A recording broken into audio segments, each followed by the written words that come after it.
আজকের big breaking news. বাসের সাঁকো পার করতে গিয়ে রুকনি নদীতে তলিয়ে গেল যাত্রীবাহী এক অটো।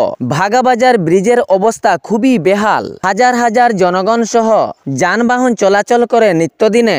ভাগাবাজারের পূর্বের ব্রিজ বেহাল হওয়ার পর বিভাগীয় কর্তৃপক্ষ বাঁশ কাঠ দিয়ে এই ব্রিজটি নির্মাণ করেছিলেন যাতে জনগণের সুবিধা হয়, কিন্তু জনগণ নিজের প্রাণ ঝুঁকি দিয়ে এই ব্রিজের উপর চলাফেরা করছেন। কিন্তু এ মামলায় স্থানীয় জনগণ সহ দূর দূরান্তের লোকজন প্রায় ভাবছিলেন যে এ কাঠের বাঁশ দিয়ে যে ব্রিজ তৈরি হয়েছে ইহাতে অঘটন ঘটার সম্ভাবনা রয়েছে।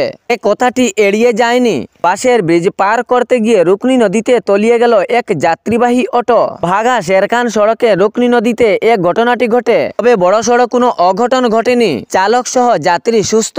কিন্তু এটি চিন্তার বিষয়, এই ব্রিজের উপর হাজার হাজার লোকজন যানবাহন সহ চলাচল করছেন। ঘটনা ঘটার সম্ভাবনা স্থানীয় লোকজন সহ দূর দূরান্তের লোকজনেরও। নেশা পাচারকারীর বিরুদ্ধে অভিযান চালিয়ে বিরাট সাফল্য সুনাই পুলিশের। পুলিশকর্মী ৩ অভিযুক্ত নেশা পাচারকারী ব্যক্তিকে আটক করতে সক্ষম হয় গত মঙ্গলবারে। কাছাড় সুনাই পুলিশের বিরাট অভিযানে মঙ্গলবারে ইয়াবা ট্যাবলেট সহ ৩ নেশা পাচারকারী ব্যক্তিকে আটক করতে সক্ষম হল সুনাই পুলিশ। গোপন সূত্রে বিরাট অভিযানের মাধ্যমে কাছাড় পুলিশ ৯,০০০ ইয়াবা ট্যাবলেট উদ্ধার করতে সাফল্য অর্জন করে। এ নেশা পাচারকারীর বিরুদ্ধে মঙ্গলবারে রাঙ্গিরঘাট ২য় খণ্ডে অভিযান চলে এবং অভিযানে সুনাই থানার ওসি বিশ্বজিৎ নাথের অবদানে ৯,০০০ ইয়াবা ট্যাবলেট উদ্ধার করতে সক্ষম হয় পুলিশকর্মীগণ। এ অভিযানে ৩ জনকে আটক করে প্রশাসন।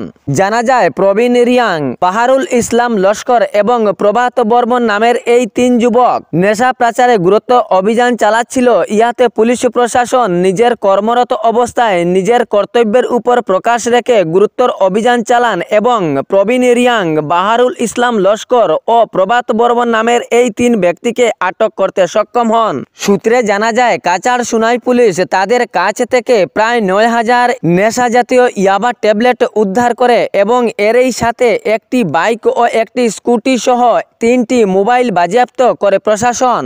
এ মামলায় গুরুত্বর অভিযান চালাচ্ছেন প্রশাসন। তাহলে এরকম নিত্য নতুন খবর পাওয়ার জন্য ফেসবুক পেজটি ফলো করে ভিডিওটি লাইক করবেন এবং সাথে শেয়ার করতে ভুলবেন না, যাতে সঠিক সংবাদগুলো অন্যজনের কাছে পৌঁছায়। এবং ইউটিউবে দেখলে ভিডিওটি লাইক করে চ্যানেলটি সাবস্ক্রাইব করে রাখবেন। খবরটি শেষ পর্যন্ত শোনার জন্য সবাইকে ধন্যবাদ।